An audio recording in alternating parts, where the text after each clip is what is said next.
السلام عليكم، عاملين ايه؟ ان شاء الله تكونوا بخير. ان شاء الله النهارده يا جماعه هنعمل مع بعض البطاطس مع الفراخ. طبيخ الفراخ بالبطاطس دوت هيبقى على البوتاجاز من فوق، مش هيخش الفرن ولا اي حاجه. اول حاجه هنعملها ان احنا هنحط البصله. هنقطع البصله تقطيع صغير خالص، وبعد كده هنحط عليها معلقه سمنه بس، ونسيبها على النار كده، ونقعد بقى ايه نقلب تقليبات، نقلب فيها لحد ما تحمر. قبل بس ما نبتدي كده ونقول الطريقة، يا ريت ما تنسونيش في اللايك والسبسكرايب، وتضغطوا على زر الجرس عشان يوصلكوا اي حاجة جديدة انا بنزلها، وتكتبوا لي كومنتات كتير وكومنتات حلوة زيكم. اهوت اول حاجة ان احنا حطينا البصلة وحطينا فوقيها السمنة وسبناها تغلي شوية، سبناها شوية كده لوحدها، وبعد كده هنقعد نقلب نقلب لحد ما تحمر.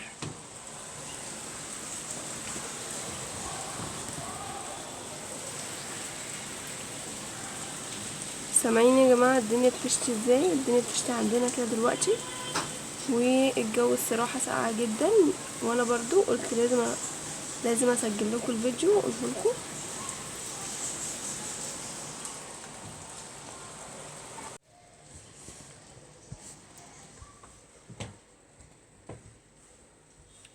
بصوا، احنا النهارده هنعمل الفراخ في البطاطس بطريقه مختلفه يعني عن كل مره.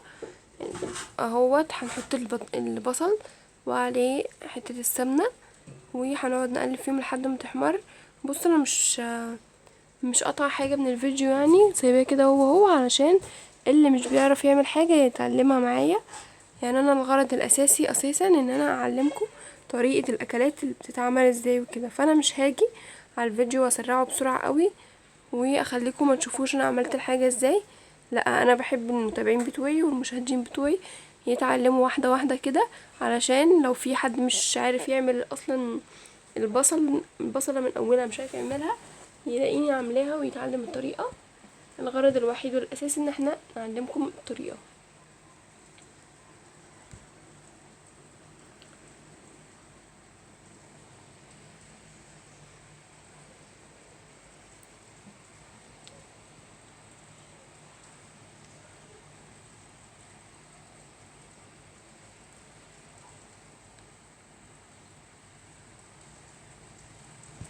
بصوا يا جماعه، انتوا شوفوا محتاجين ايه في الفيديوهات القادمه ان شاء الله. قولوا لي محتاجين ايه اعمله لكم على القناه، وانا ان شاء الله هعمله. ولو عايزين اعمل لكم فيديو تعريفي، فيديو اي حاجه، قولوا لي عن اي حاجه وانا هعملها لكم.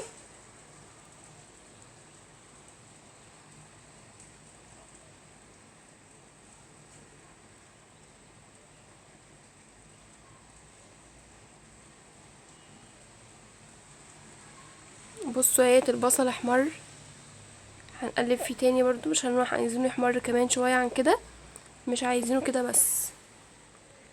هنقعد نقلب فيه شويه هو تاني. اول بقى ما تبقى تحمر معاكي بسيط كده، حتى اول ما تبدا تحمر ان انتي تفضلي تقلبي بقى، تقلبي تقلبي ما توقفيش ولا ثانيه، علشان ما تتحرقش منك وما تبقاش فيه حته حمرا وحته مش حمرا.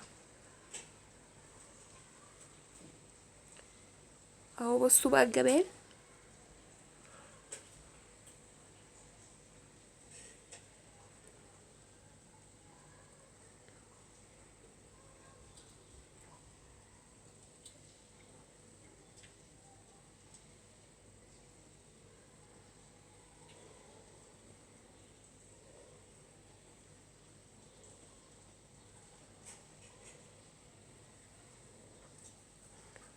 بصوا احمرت ازاي وبقت جميله.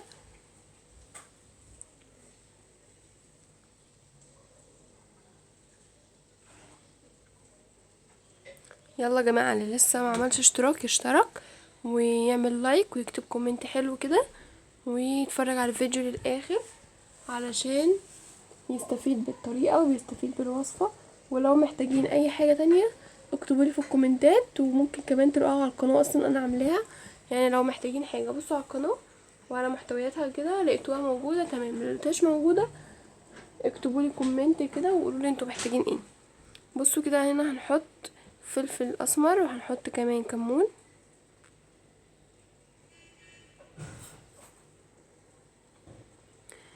بصوا نحطه دوت في لما تحمر، لما تبقى خلاص فاضلها سنه وتبقى حمرا خالص، يعني لما تحمر شويه كده هنحطها، هنحط فلفل اسمر والكمون، وبعد كده نقلب شويه تاني كده. بصوا بقى احمرت اهي، قلبنا الطماطم عليها اهو. بصوا بقى الجمال، خلي بالكم الطماطم دي حمرا جدا، بس الاضاءه مخليها مش حمرا قوي، بس هي حمرا جدا اصلا، بتبقى طماطم اصلا مستويه كده وحمرا.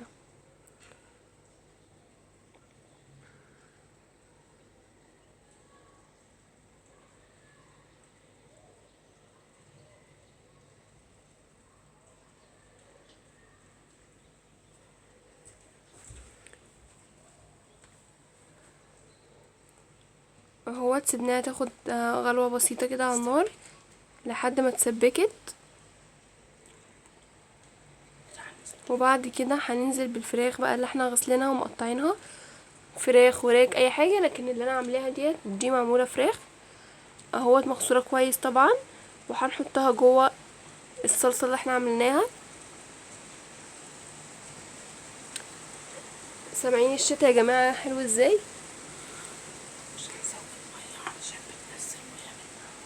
سبحان الله بجد، الدنيا عملت الشتا جامد قوي، فالجو الصراحه النهارده جميل قوي يعني. فانا استغلت الفرصه، كان الجو جميل، قلت ايه نعمل مع بعض طبيخ،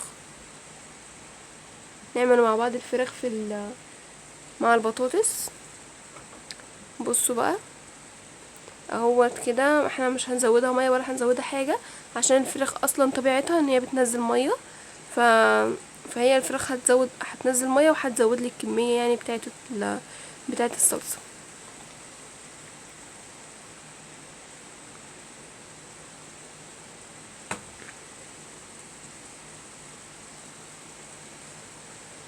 بصوا بقى دي البطاطس انا مقطعاها، بصوا التقطيعه ديت حلوه ازاي، تقطيعه صغيره كده ومكعبات صغيره وشكلها جميل قوي، وتبقى سهله معانا في ان هي تستوى بسرعه. بصوا بقى قطعنا الكميه اللي احنا محتاجينها وحطيناها فوق كده على الطبيخ، فوق على الصلصه من فوق كده، وهنقعد بقى هنقلبها شويه، طبعا مش هنقلبها كتير، ونغطيها.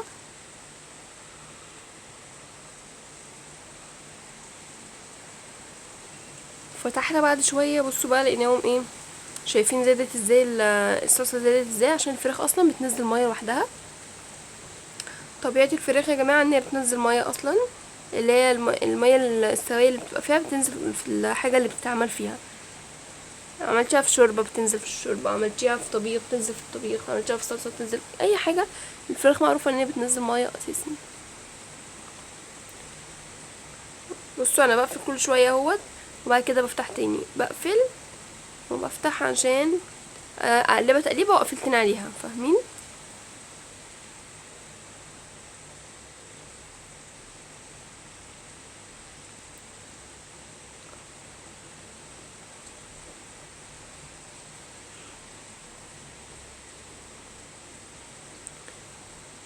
اهوت بصوا نقلب كل حته برضو، علشان كل الحتت ان هي تتقلب، ما تفضلش حاجه ثابته في مكانها، عشان كله يستوى مع بعضه وكله يستوى، مفيش حاجه تستوى وحاجه تفضل لسه ما استوتش.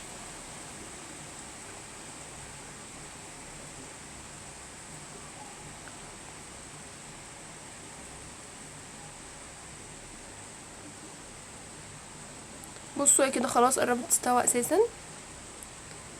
دي كده الغلوه الاخيره يعني.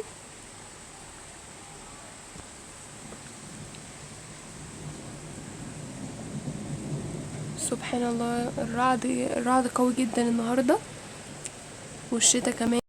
قولولي بقى عجبتكم ولا لا، ويلا مع السلامه.